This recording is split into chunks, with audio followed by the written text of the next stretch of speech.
Let me introduce to you two Israelis.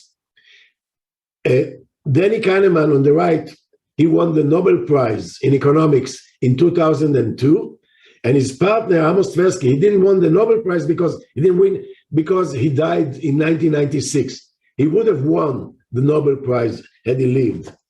And they published a paper in 1979, which became the most influential paper in economics, and especially in behavioral economics. So I want to introduce it very shortly. So the horizontal axis is the objective rational axis. This is what happens in reality.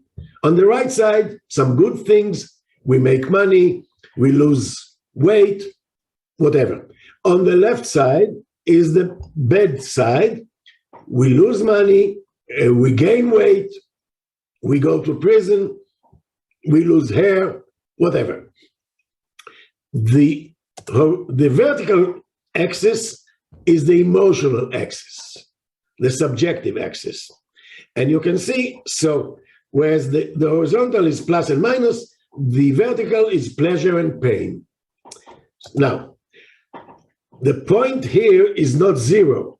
It is some reference point. I will prove it in a minute, which means if I make 10,000 shekels a month, and this month I got only 9,000 shekels, I feel on the left side, not on the right side. Even though I got 9,000, I'm less than what I expected.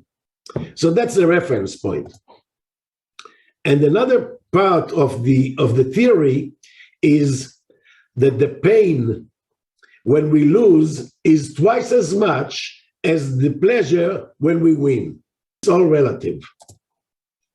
Question: who is happier, the silver medalist or the bronze medalist? Silver is second place, bronze third place. Who is happier? There was a research done, you can see here in 1995. What do you say? Who is happier? The bronze. Why is that? Because she won the bronze medal, and the silver, she lost the gold one. Okay.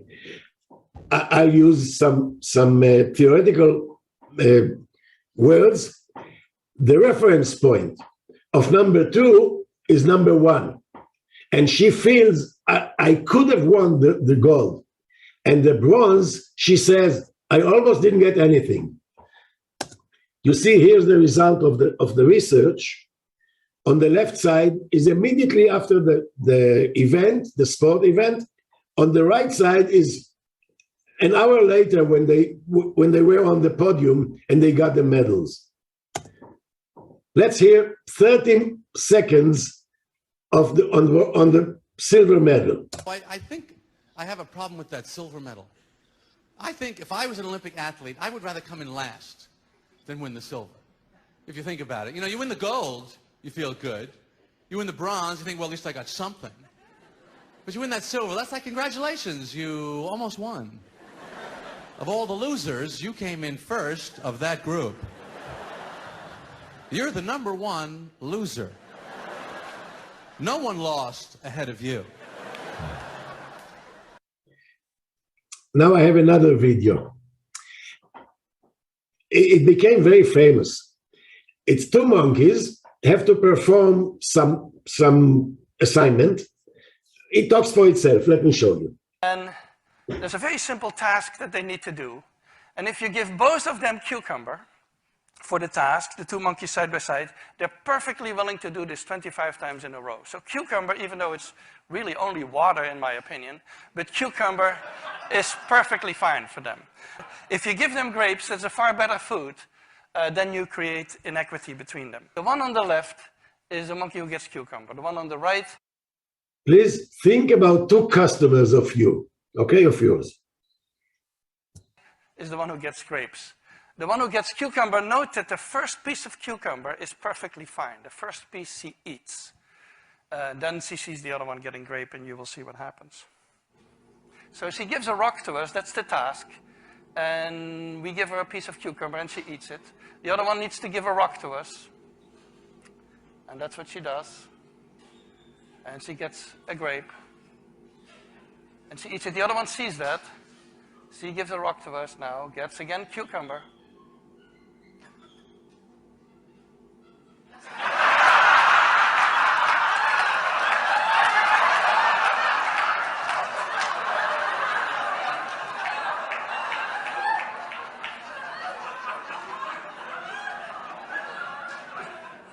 She tests the rock now against the wall. She needs to give it to us. And she gets cucumber again.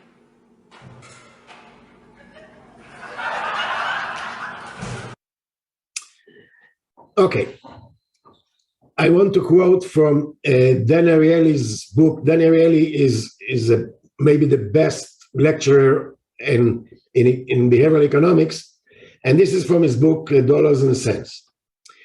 There was a store, maybe you heard about it, JCPenney. It's a chain in America. And a new president, a new CEO came into office, Mr. Ron Johnson. He decided, in the name of transparency, to offer fair and square pricing with no sales. So no more it was, and now no more 40% discount, just $60. That's it. What happened?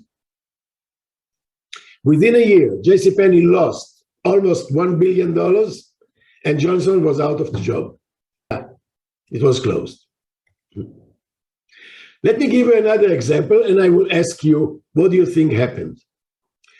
This is from the Dan Ariely first book, Predictably Irrational.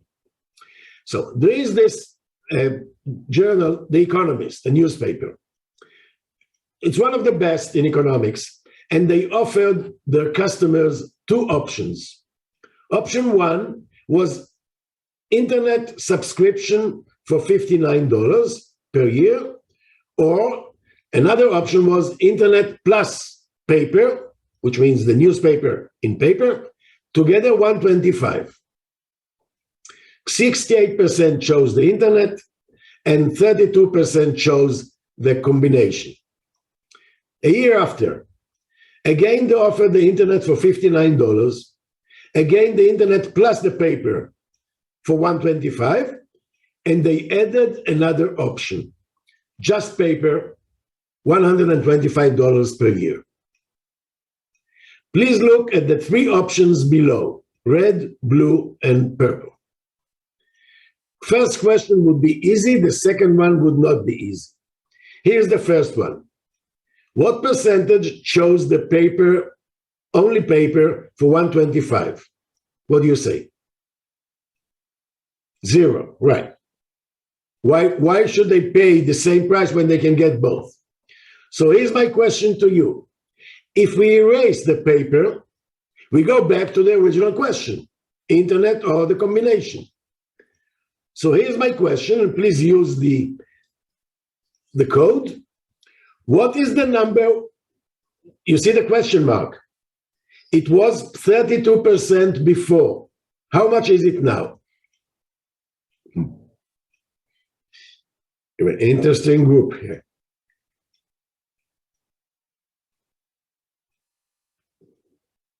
Okay. Okay, let me show you the answer. 84%. Please pay attention. We added an option that no one chose. It doesn't make sense. So here's the theory. Adding an option which is clearly inferior to an existing option would make that option more attractive. Sales went up by 43% by adding an option that no one chose. Now, when they take the purple, they feel better than when they took it before. This is a research that was done with doctors, real doctors, not students. Imagine you are a doctor. Doctors. 2 patients are scheduled for, I cannot read what these medical terms. Imagine now like 2 breathing machines, you know, these 2 corona patients, we have only 1 breathing apparatus. and you can hospitalize only one of them.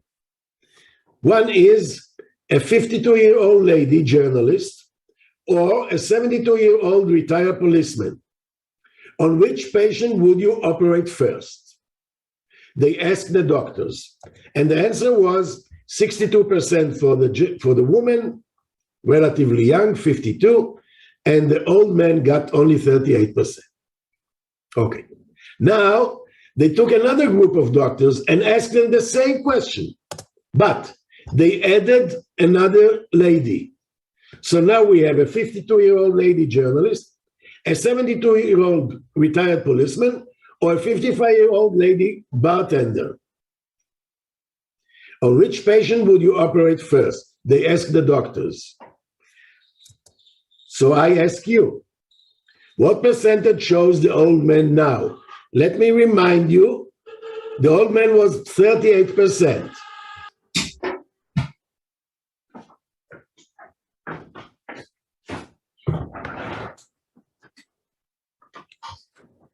Okay, I see some people use logic and some people use emotions. Okay. Before I answer,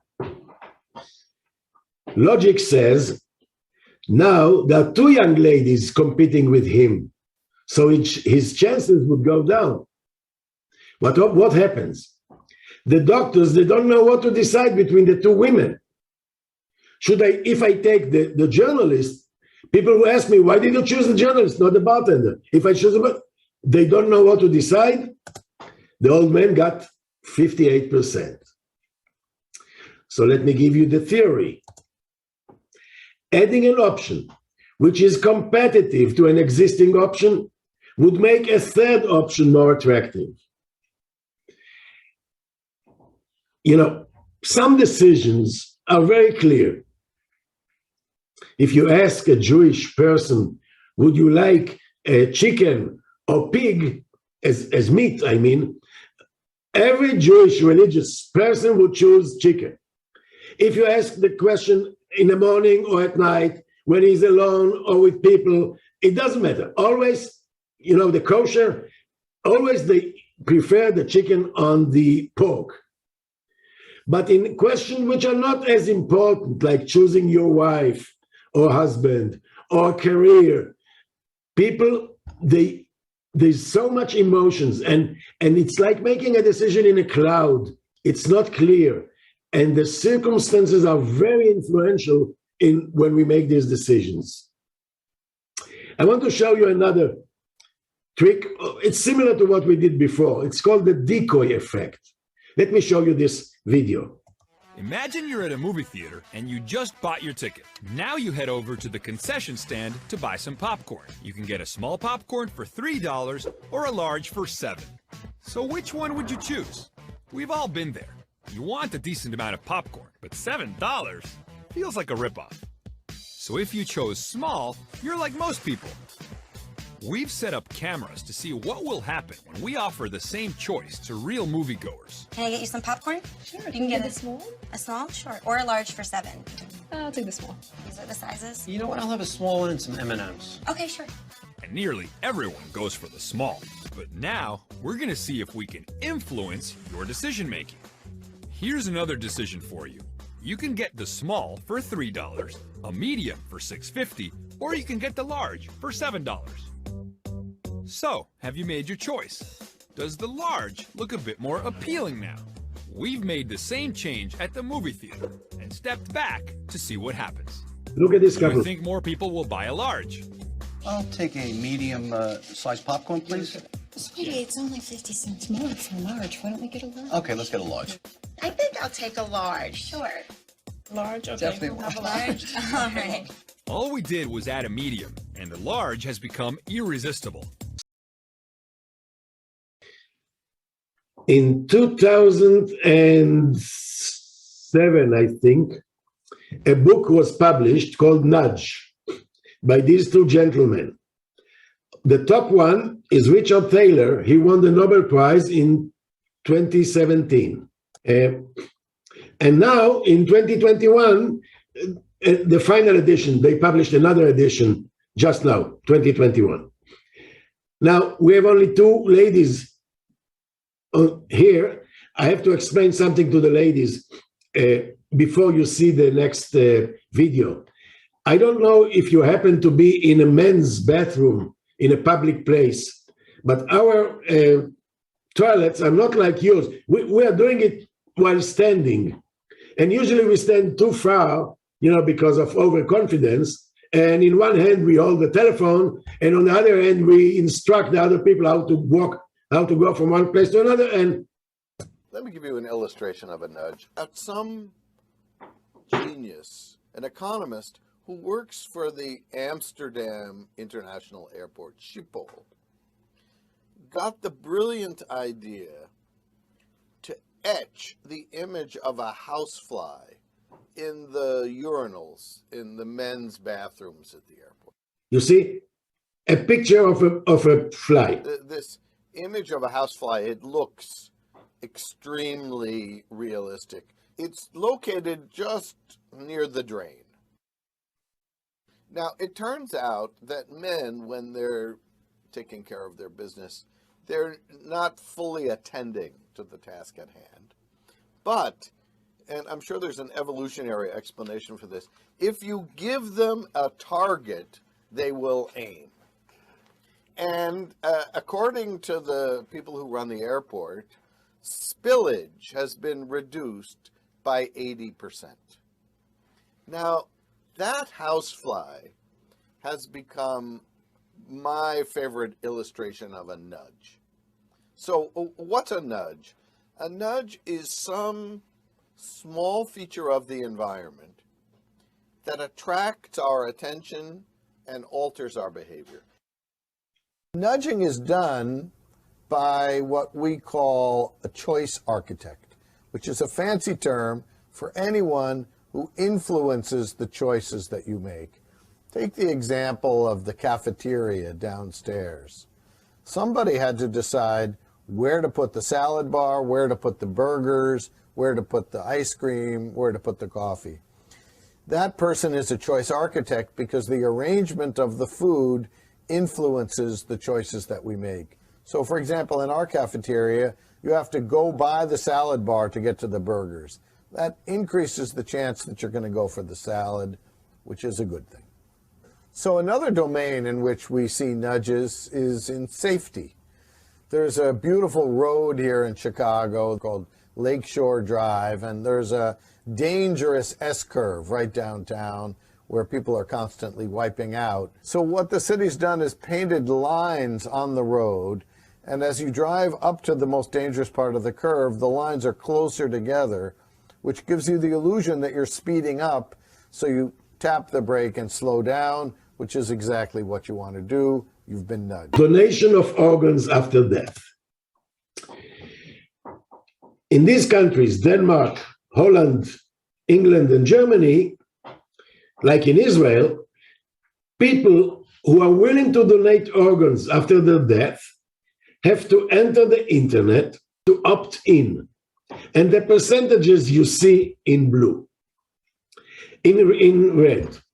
Now in blue, you will see the percentages of other countries in Europe in which everyone is donating their organs. In those who don't want to donate, they have to go to the internet and check themselves out. You see the difference? The default on the left is not donating unless you say you're willing to. On the right side, the default is you donate unless you say you don't want to donate. See the difference? The second example is from Israel, and it talks about the chance, maybe you should listen to this, the chance that you get 1/3 off from prison for good behavior. So let me show you. You see the graph. It's very interesting graph. The horizontal axis is the time. Like this is the first one, 5th prisoner. You know what I'm talking about. This is a parole committee. And the committee sees about 30 prisoners a day. And this is the chance of being released. So what do we see? Early in the morning, good chance to be released. And it goes down and down and down. And prisoner number 12 in 50 parole commission was not released. What's so unique about number 12? This person is just before the coffee. And the committee is busy. Maybe today I drink without sugar. Black coffee is not good for me. And they think about their coffee, and the prisoner is talking about his plans when he's out, 0%. But look what happens to number 13, just after the coffee, back to 70%. And again, it goes down, number 25, down to 20%. The committee goes out for lunch. They come back from lunch, again 70%, but as you can see, they fall asleep very quickly. Releasing a prisoner is an active decision. The prisoner now is in prison. So if we decide not to release him or her, today we have to say everything twice. Today we have to say everything twice. So if they stay in prison, that's a passive decision. He is there. But to release the prisoner, this is an active decision. When tired and hungry, we tend not to make active decisions which change the status quo.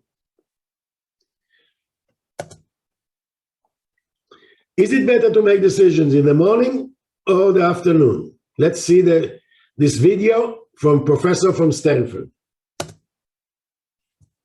About 90 to 95% of our decisions, even important decisions, you might think that you're being rational. In general, it is the emotional brain that is going to win out. That the rational brain it's not good at being rational. What it is good at is simply rationalize what the emotional brain has already decided to do. It is far better off scheduling your decision making in the morning. Because what happens as the day begins to progress is that there's a natural decline in the level of serotonin, as a result of which, when you're making decisions in the afternoon, you will tend to be more risk averse. And therefore, there'll be a tendency to gravitate towards what we call the status quo, the classic status quo bias. And the status quo bias will manifest in the form of an indecision. And that's why you'll see that very often when you're making decisions, important decisions, especially late in the afternoon, very often you end up postponing those decisions because you like to stick to the status quo. If you had a high quality protein breakfast in the morning, by the time you're hitting about 11:30, when you're going to expect a down, is when you're going to get a serotonin boost, and therefore you're as effective making decisions in the middle of the day as you are in the morning. So, the best decision makers are the ones who know when not to trust themselves. Let me show you a very nice research. Students were told that since they participate in the research, they can get a present. And the present could be either a nice cup or a chocolate. The first group, the professor put the cups, the mugs, and the chocolate on his desk. And the student came and took whatever they wanted. And 56% chose the mug. This was a free choice. The second group, they received the chocolate, and they were told, if you want, you can exchange it for the mug. You would expect that about 56% would change.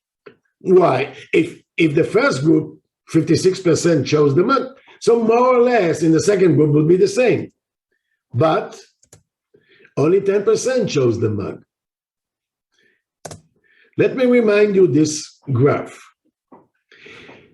You want me to give up my chocolate and you would give me a cup. What I lose causes me more pain than the pleasure that I get from what I get.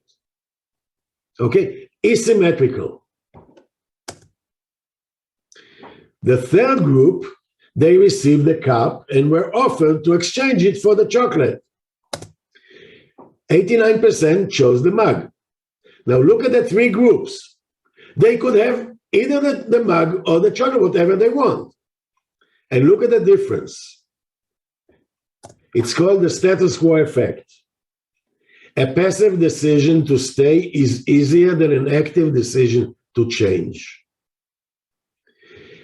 You know, when I arrived to Israel after having my PhD in America, it was 1979. And I opened a bank account with one of the banks in Israel. And I'm still there. And I hate them. But it's so difficult to change. So I stick with them. How many of you changed their hairdresser in the last 10 years?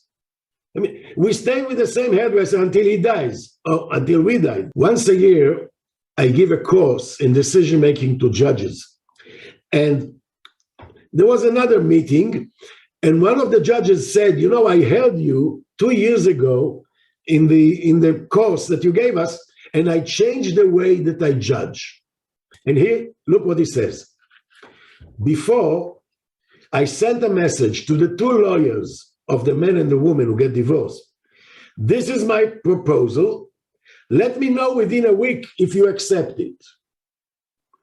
Now, he sent them a message, and he says, this is my proposal. Let me know within a week if you reject it.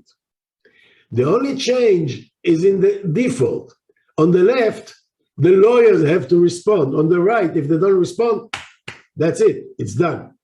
So we can change the default. Let me give you an example from the hotel industry. Sheets are customarily changed daily. If you feel that this is unnecessary, please leave this card on your pillow in the morning.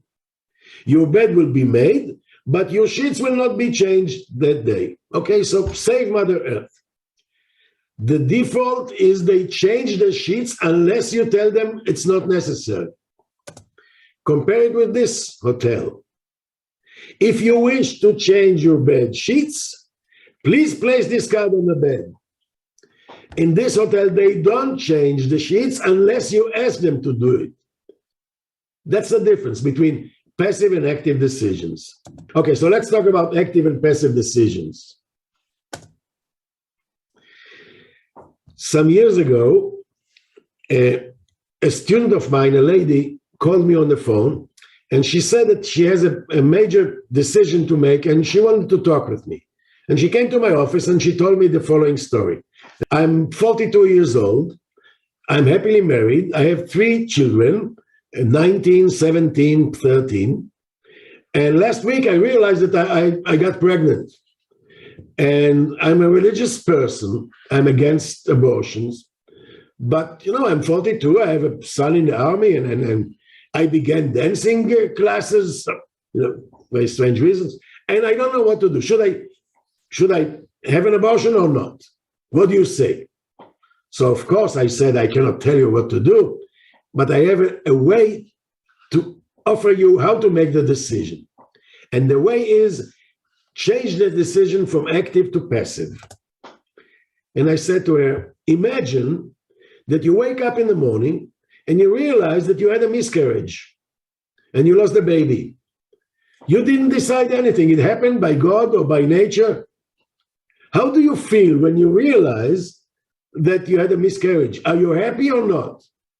If you feel happy, then you have to do it. And if you're not, don't do it. Another example, someone is hesitating, whether should I resign my job or not? I suggest, imagine the company is closed. Are you happy or not? If you're happy, you should resign. I want to give you an example from my work.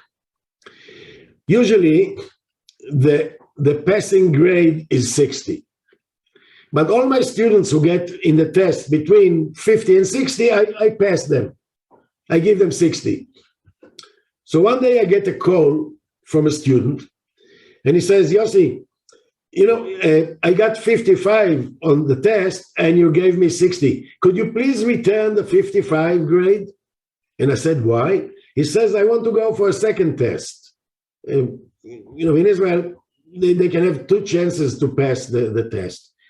So I said to him, you know, you can go to the second test even if you have 60, which means you pass the course. He said, yes, but if I have 60, I will not go to I will not take the second chance. So I said, so don't take it. But he said, but I want it. So I said, to take it. I gave him 70 because he's smart. Why? He knows the second test is a month from now. If his grade is 60, what will happen in a month from now? I'll stay with the 60. But if he has a 53 or 55, he has no choice. This is a passive decision.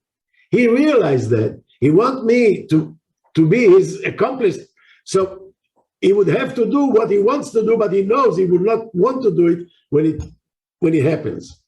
Imagine that, like taking the car for a test every year, all married couple would have to go in Israel to the rabbi, in your countries maybe to the church or the municipality, and sign every year, I want to stay with her another year.